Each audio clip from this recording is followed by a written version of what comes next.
Hello नमस्कार दोस्तों, मैं विकास आर्य आपका स्वागत करता हूं क्लिक कॉन्सेप्ट की केमिस्ट्री की वीडियो लेक्चर सीरीज़ में। पिछली क्लास में पॉलीमर चैप्टर मैंने स्टार्ट किया था, तो उसका एक वीडियो मैं बना चुका हूं जिसके अंदर हमने डिफरेंट टाइप के पॉलीमर लेकर उनके बारे में डिस्कस किया था, उनकी प्रॉपर्टीज़ को डिस्कस किया था। अब इस वीडियो में जो जो छोटा मोटा पार्ट है पॉलीमर चैप्टर से बच गया था उसको मैं कंप्लीट करने की कोशिश करूँगा। तो चलिए स्टार्ट करते हैं ये चैप्टर। ठीक है, तो सबसे पहले बात करता हूं मैं कि जो क्लासिफिकेशन ऑफ पॉलीमर है, तो किस किस टाइप से क्लासिफाई किया गया पॉलीमर को, तो उन पॉइंट को मैं उठाऊंगा। तो एक पॉलीमर होता है थर्मोसेटिंग पॉलीमर, एक होता है थर्मोप्लास्टिक पॉलीमर। तो उन दोनों में क्या डिफरेंस है, सबसे पहले उसी पॉइंट को मैं उठा रहा हूँ। तो देखो यहाँ पर दो टाइप के पॉलीमर है, ठीक है। एक है आपका थर्मोप्लास्टिक पॉलीमर और दूसरा है आपका थर्मोसेटिंग पॉलीमर।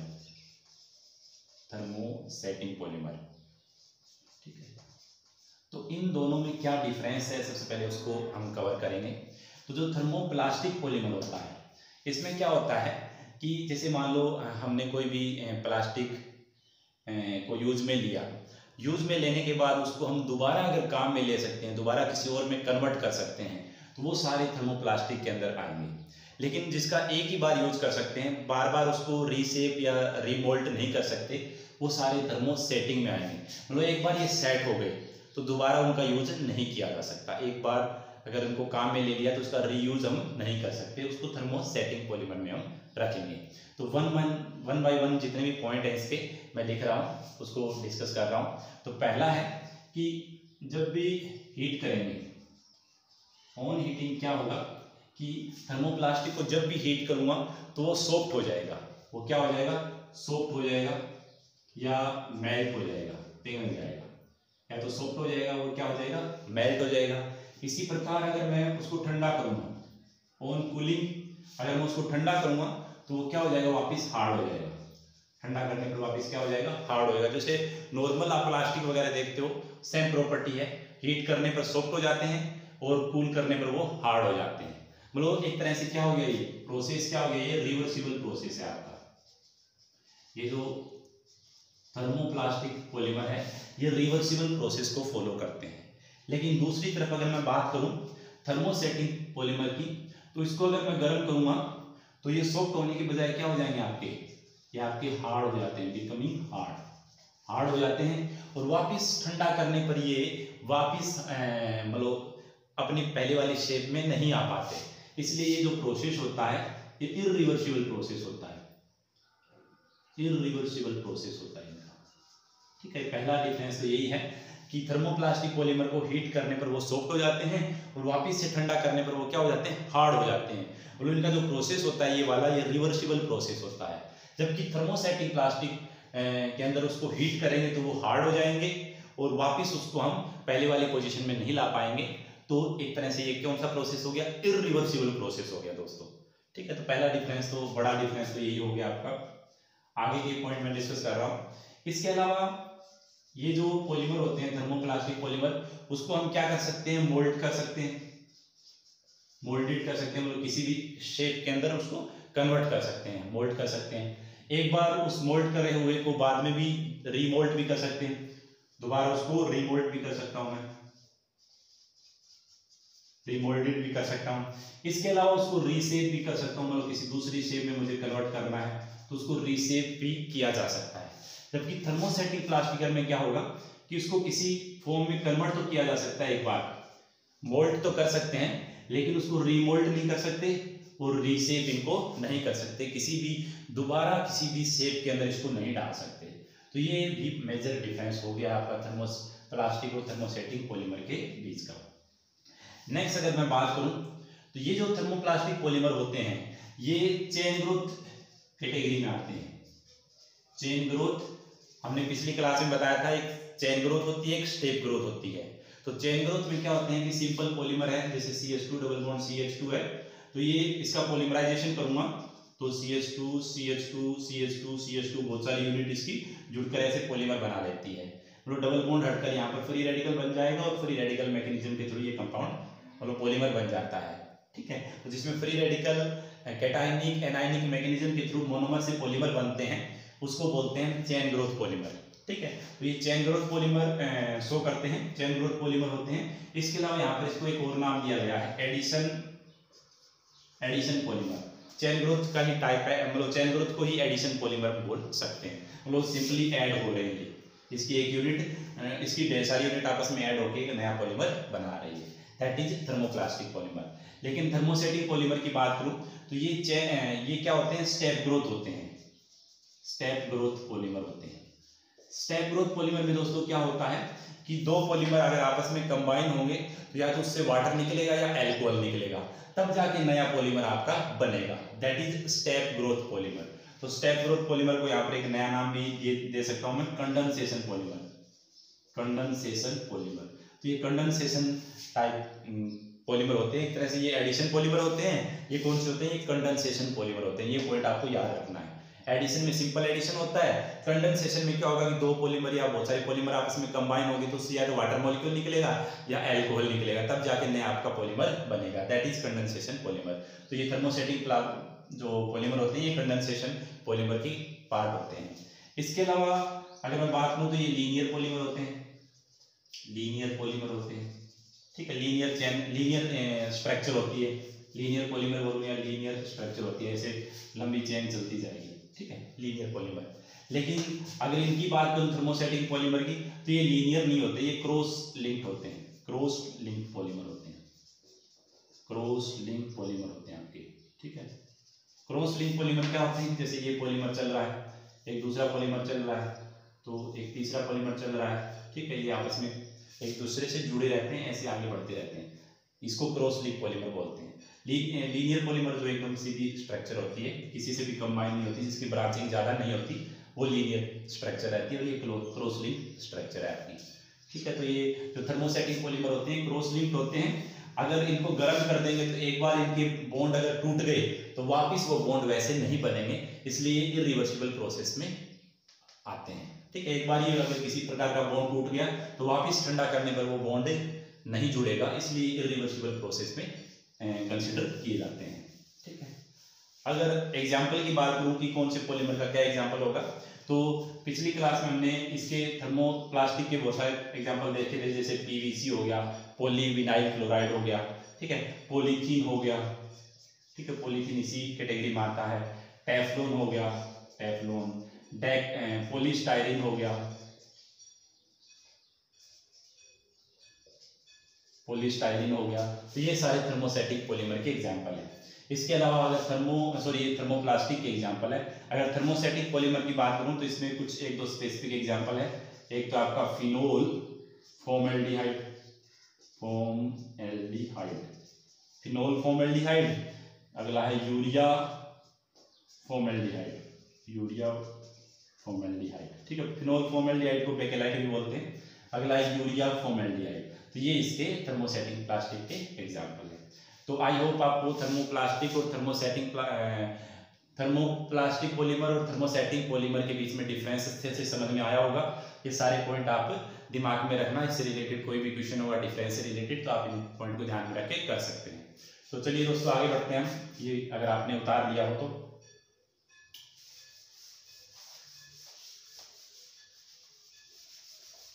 तो ये हमने थर्मोसेटिंग और थर्मोप्लास्टिक पॉलीमर के बारे में पढ़ा।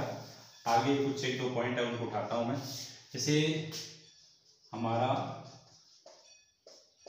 ठीक है, ये एन यूनिट है आपकी एथीन की, तो इससे बनता है आपका पॉलीथीन।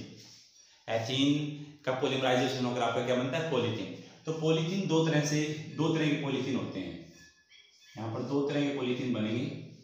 एक तो बनेगा आपका लो डेंसिटी पॉलीथीन LDPE, एक बनेगा हाई डेंसिटी पॉलीथीन, ये है आपका लो डेंसिटी पॉलीथीन, ये है आपका हाई डेंसिटी पॉलीथीन। ठीक है, अभी इनसे रिलेटेड कैसे क्वेश्चन बनेंगे, इसकी क्या कंडीशन है, इसकी क्या कंडीशन है। तो अगर हम इसको एथीन को 200 डिग्री सेल्सियस पर गर्म करते हैं 1500 ATM प्रेशर पर, 1500 ATM प्रेशर पर 200 डिग्री सेल्सियस पे गर्म करते हैं, तब आपका बनता है लो डेंसिटी पॉलीथीन। इसी प्रकार अगर इसको हम गर्म करते हैं, यहाँ पर प्रेशर टेम्परेचर तो 160 डिग्री सेल्सियस होता है, प्रेशर थोड़ा कम होता है, प्रेशर यहाँ पर होता है 6 से 7 atm प्रेशर होता है। इसके अलावा यहाँ पर एक और मेन पॉइंट होता है, यहाँ पर एक कैटलिस्ट यूज करते हैं, वो आपको ध्यान में रखना है। वो कैटलिस्ट क्या होता है उसी को लेकर क्वेश्चन आते हैं। तो वो कैटलिस्ट होता है आपका जिगलर-नट्टा कैटलिस्ट।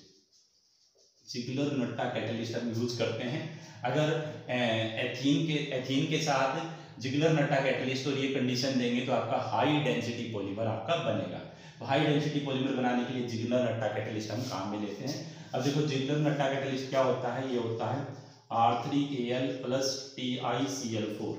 अगर इसका नाम लूँ मैं तो try alkyl aluminium, try alkyl हो गया, ये आपका एल्यूमिनियम है, प्लस आपका ये हो गया टाइटेनियम टेट्राक्लोराइड, ठीक है। ट्राई एल्काइल एल्यूमिनियम और टाइटेनियम टेट्राक्लोराइड को हम बोलते हैं जिगलर-नट्टा कैटलिस्ट। और जिगलर-नट्टा कैटलिस्ट की मदद से एथीन से हम बना सकते हैं हाई डेंसिटी पॉलीथीन। तो हाई डेंसिटी पॉलीथीन और लो डेंसिटी पॉलीथीन में ये कंडीशन का फर्क होता है, तो इससे रिलेटेड क्वेश्चन बन सकते हैं यहाँ पर। इसके अलावा हम आगे पढ़ते हैं, क्लासिफिकेशन करते हैं कुछ पॉलीमर का।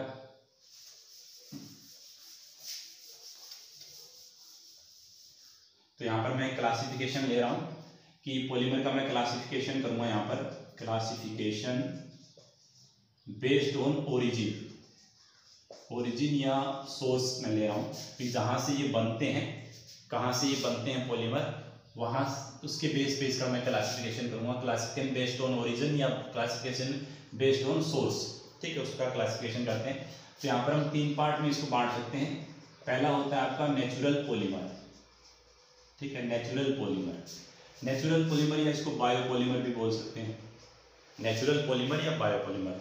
अब देखो नेचुरल पॉलीमर में क्या होगा कि जो हमको नेचर से मिलता है, फाउंड इन प्लांट्स और एनिमल्स, जो हमको नेचर से मिलते हैं पॉलीमर, उनको नेचुरल पॉलीमर बोलेंगे।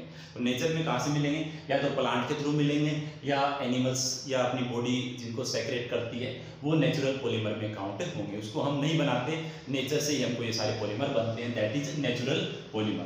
तो इसके अगर मैं एग्जाम्पल की बात करूँ तो आपका प्रोटीन हो गया, प्रोटीन बना होता है एमिनो एसिड से, प्रोटीन का मोनोमर क्या हो गया आपका, एमिनो एसिड हो गया।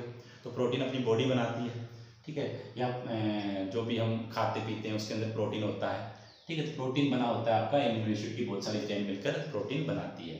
इसके अलावा ये हो गया पॉलीसैकेराइड्स, ठीक है। पॉलीसैकेराइड्स का जो मोनोमर होता है ये होता है मोनोसैकेराइड्स की कई सारी यूनिट आपस में मिलकर आपका बनाती है पॉलीसैकेराइड्स। इसके अलावा दोस्तों क्या हो गया, रबर हो गया, रबर भी नेचुरल रबर होता है, वो हमें नेचर से ही मिलता है। तो इसका जो मोनोमर होता है वो होता है आइसोप्रीन से मिलकर बना होता है आपका रबर। इसके अलावा रबर के अलावा मैं बात करूँ स्टार्च, ठीक है, स्टार्च बना होता है अल्फा डी ग्लूकोज से। स्टार्च किससे बना होता है, अल्फा डी ग्लूकोज से। एक इसके अलावा होता है सेलुलोज बना होता है बीटा डी ग्लूकोज से। स्टार्च बना होता है अल्फा डी ग्लूकोज से, सेलुलोज बना होता है बीटा डी ग्लूकोज से। अब अल्फा बीटा क्या होते हैं, ग्लूकोज की ही स्ट्रक्चर डिफरेंस होता है, उसकी वजह से अल्फा और बीटा बनता है। पॉलीमर वाले चैप्टर में मैं इसको लेकर आपका कंफ्यूजन दूर कर दूंगा कि अल्फा कैसे बनता है और बीटा क्या बनता है। तो ये सारे क्या होते हैं, नेचुरल पॉलीमर होते हैं। इसके अलावा मैं कुछ और पॉलीमर अगर लेना चाहूँ, जैसे सिल्क हो गया, सिल्क भी नेचर से मिलता है, वूल हो गया, इसके अलावा एंजाइम हो गया, जो भी एंजाइम्स वगैरह होते हैं, हीमोग्लोबिन हो गया, डीएनए हो गए, आरएनए हो गए, ये सारे क्या होते हैं आपके नेचुरल पॉलीमर होते हैं, हमें नेचर से ये सारे पॉलीमर मिलते हैं। इसके अलावा नेक्स्ट अगर मैं बात करूं, ये तो नेचुरल पॉलीमर हो गया आपके। अगला है मेरा सिंथेटिक पॉलीमर, ठीक है, सिंथेटिक पॉलीमर। तो सिंथेटिक पॉलीमर क्या होंगे, जिनको ह्यूमन सिंथेसाइज करता है, ठीक है, जो हमें नेचर से नहीं मिलते, लेबोरेटरी वगैरह में जिनको हम बनाते हैं, सिंथेसाइज करते हैं वो होंगे आपके सिंथेटिक पॉलीमर होंगे। तो पिछली क्लास में जितने भी पॉलीमर मैंने पढ़ाए थे सारे सिंथेटिक पॉलीमर थे। जैसे एक दो मैं एग्जांपल लेना चाहूँ तो पीवीसी हो गया, टेफ्लॉन हो गया, ठीक है, पीवीसी हो गया, टेफ्लॉन हो गया, डेक्रोन हो गया, ठीक है, पॉलीथीन हो गया, जिनको लेबोरेटरी वगैरह में बनाते हैं या मैन मेड पॉलीमर होते हैं वो सारे क्या होते हैं आपके सिंथेटिक पॉलीमर होते हैं। जैसे नायलॉन हो गया, ठीक है, ये सारे सिंथेटिक पॉलीमर होते हैं।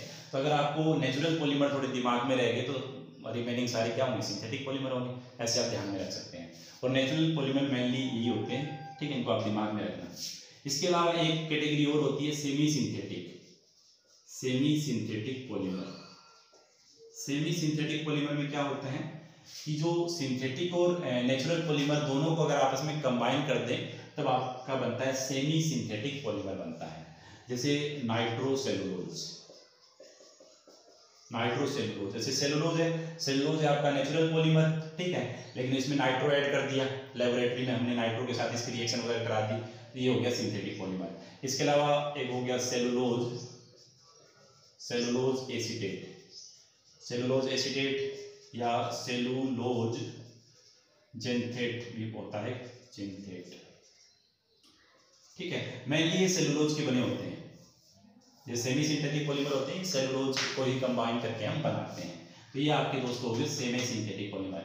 तो हमने पॉलीमर का ओरिजिन या सोर्स के बेस पे क्लासिफिकेशन किया, पहले नेचुरल पॉलीमर, फिर सिंथेटिक पॉलीमर, फिर semi synthetic polymer. Natural polymer वो होते हैं जो हमें प्लांट या एनिमल के अंदर मिलते हैं, जैसे ये सारे नाम आपने सुने होंगे, protein, polysaccharide, rubber, starch, cellulose, आपका सिल्क हो गया, हीमोग्लोबिन हो गया जो खून में मिलता है, डीएनए, आरएनए, एंजाइम, ये सारे क्या हो गए आपके नेचुरल पॉलीमर हो गए। इसके अलावा जो पिछली क्लास में जो मैंने पढ़ाए थे वो सारे सिंथेटिक पॉलीमर थे। पीवीसी हो गया, नायलॉन हो गया, टेफ्लॉन हो गया, डेक्रोन हो गया, पॉलीथीन हो गया, सारे क्या थे आपके सिंथेटिक पॉलीमर थे। और दोनों को कंबाइन कर दें तब आपका सेमी सिंथेटिक पॉलीमर आपका बन जाता है। तो ये क्लासिफिकेशन हमारा कंप्लीट हुआ। अब छोटा सा पार्ट और है वो कर लेता हूँ मैं इसमें। अब जैसे आपने नाम सुना होगा, एक होता है बायोडिग्रेडेबल, एक होता है नॉन बायोडिग्रेडेबल। तो बायोडिग्रेडेबल के एग्जांपल वगैरह आपको ध्यान रखने, उससे आजकल काफ़ी ज़्यादा क्वेश्चन पूछे जाते रहे हैं, तो उसको ले लेते हैं बायोडिग्रेडेबल पॉलीमर, ठीक है, बायोडिग्रेडेबल पॉलीमर। तो बायोडिग्रेडेबल पॉलीमर में क्या होते हैं कि जिनको माइक्रो ऑर्गेनिज्म डिग्रेड कर सकते हैं वो होते हैं बायोडिग्रेडेबल पॉलीमर। लोग क्या होता है कि बहुत सारे पॉलीमर हमने देखे तो वो क्या करते हैं कि नेचर को नुकसान पहुंचाते हैं, वो सालों साल तक डिग्रेड नहीं होते, गंदगी फैलाते रहते हैं, क्योंकि माइक्रो ऑर्गेनिज्म होते हैं जो एंजाइम रिलीज करते हैं उसको तोड़ नहीं पाते पॉलीमर को। लेकिन कुछ ऐसे पॉलीमर होते हैं कि उनके बीच के बॉन्ड को एंजाइम वगैरह की सहायता से तोड़ा जा सकता है, एंजाइम उनको छोटे छोटे पार्ट में तोड़ सकते हैं। तो उसमें स्पेसिफिक टाइप के कुछ बॉन्ड होते हैं, जैसे एस्टर के बॉन्ड हो गए या एमाइड के बॉन्ड हो गए, उनको एंजाइम तोड़ सकता है। तो जिन कंपाउंड में एस्टर होगा, एंजाइम होगा, वो बायोडिग्रेडेबल आपके पॉलीमर होंगे, ठीक है, तो उसको आसानी से तोड़ा जा सकता है। तो यूज लेने के बाद अगर कहीं पर कचरा इकट्ठा कर देते हैं, उस पर मिट्टी डाल देते हैं, तो कुछ सालों के बाद वो डिग्रेड हो जाते हैं, उनको बोलते हैं बायोडिग्रेडेबल पॉलीमर। और जो सालों साल तक पड़े रहते हैं, डिग्रेड नहीं होते, उस मिट्टी को, उस जगह को बंजर बना देते हैं, उसको बोलते हैं नॉन बायोडिग्रेडेबल पॉलीमर। तो इसके जो एग्जाम्पल है वो आपको ध्यान में रखने हैं। तो बायोडिग्रेडेबल पॉलीमर में क्या होगा कि जो डिग्रेड किए जा सकते हैं माइक्रो ऑर्गेनिज्म से, डिग्रेडेड बाय माइक्रो ऑर्गेनिज्म, जो माइक्रो ऑर्गेनिज्म से डिग्रेड किए जा सकते हैं उसको बोलते हैं बायोडिग्रेडेबल पॉलीमर। इसके एग्जाम्पल की बात करूँ, ये काफ़ी इंपॉर्टेंट है, एग्जाम्पल आपको ध्यान में रखने हैं। 4 ऑप्शन देकर आपसे पूछा जा सकता है कौन बायोडिग्रेडेबल है और कौन नॉन बायोडिग्रेडेबल है।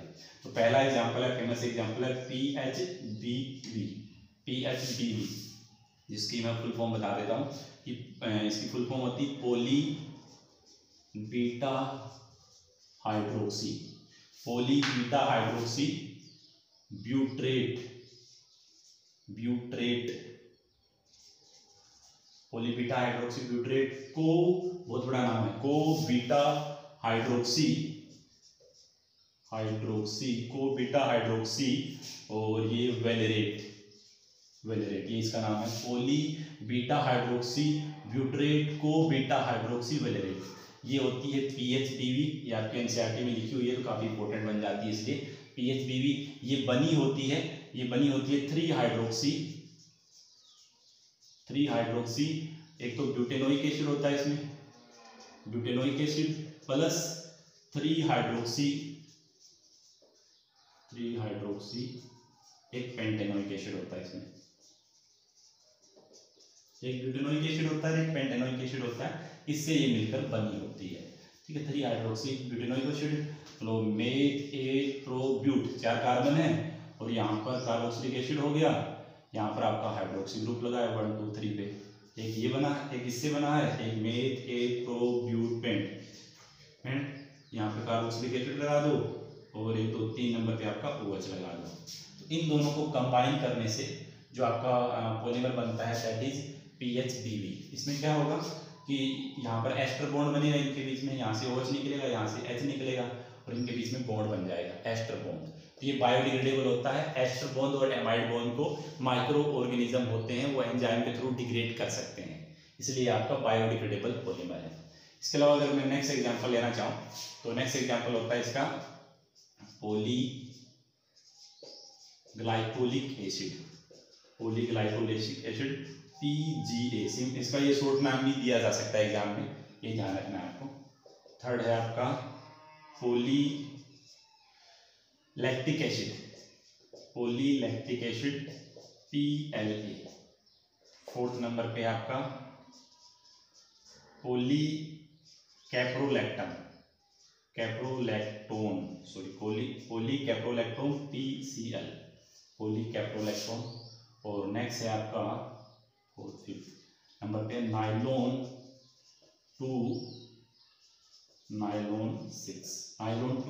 6। ये दोनों, एक तो फर्स्ट वाला और ये वाला, ये एनसीईआरटी में दिए हुए हैं इसलिए आपके काफ़ी इंपॉर्टेंट बन जाते हैं, आपको ध्यान में रखना है। तो ये होते हैं दोस्तों बायोडिग्रेडेबल पॉलीमर। ठीक है, आपको एग्जांपल देकर पूछ लेगा कौन से बायोडिग्रेडेबल पॉलीमर है और उनकी क्या प्रॉपर्टी होती है, इस बारे में पूछा जा सकता है। इसके अलावा जो रिमेनिंग है वो सारे नॉन बायोडिग्रेडेबल पॉलीमर होंगे, जैसे पॉलीथीन हो गया, PVC हो गया, टेफ्लॉन हो गया, डेक्रोन हो गया, वो सारे क्या है नॉन बायोडिग्रेडेबल पॉलीमर है। ये बायोडिग्रेडेबल पॉलीमर होते हैं। आप ऐसे याद रख सकते हो कि उसमें एस्टर बॉन्ड होता है, एमाइड बॉन्ड होता है, इस तरह के बॉन्ड होते हैं जिसको माइक्रो ऑर्गेनिज्म होते हैं वो डिग्रेड कर देंगे, दैट इज बायोडिग्रेडेबल पॉलीमर। तो इसके अंदर, इस चैप्टर के अंदर मैंने जितने भी क्लासिफिकेशन थे जो इंपॉर्टेंट है जिससे लेकर एग्जाम में क्वेश्चन पूछे जा सकते हैं उनको कवर किया है। ठीक है, एक बार आप एनसीईआरटी की रीडिंग और लगा लीजिए इस चैप्टर की, ये चैप्टर आपको अच्छे से समझ में आ जाएगा। ठीक है, इसमें एक और पॉइंट था कि वल्कनाइजेशन रबर, ऐसा अगर नाम सुने आप तो उसका क्या मीनिंग होता है। तो जो रबड़ होता है उसकी स्ट्रेंथ को बढ़ाने के लिए, उसको थोड़ा और हार्ड बनाने के लिए उसके अंदर सल्फर मिला देते हैं, वही होता है वल्कनाइजेशन रबर। अब उसमें पूछा जा सकता है कि सल्फर कितना अमाउंट में मिलाया जाता है, तो सल्फर का उसमें 5% मिलाते हैं। तो रबर के अंदर अगर सल्फर 5% सल्फर मिला देते हैं तो वो सल्फर की स्ट्रेंथ बढ़ जाती है, वो हार्ड हो जाता है, उसी को बोलते हैं वल्कनाइजेशन रबर। ठीक है, तो आई होप ये चैप्टर आपको समझ में आया होगा। तो हमने सारे पॉइंट जो भी इंपॉर्टेंट हैं वो कंप्लीट किए हैं। इससे पहले वाला वीडियो आप जरूर देखें, उसके अंदर मैंने बेसिक जो इस चैप्टर के थे वो बताए थे। यहाँ पर मैंने जो भी रिमेनिंग पॉइंट बच गए थे, क्लासिफिकेशन वगैरह बच गया था, जो इंपॉर्टेंट क्लासिफिकेशन है उसको कवर किया है। तो थैंक यू दोस्तों, जय हिंद, जय भारत।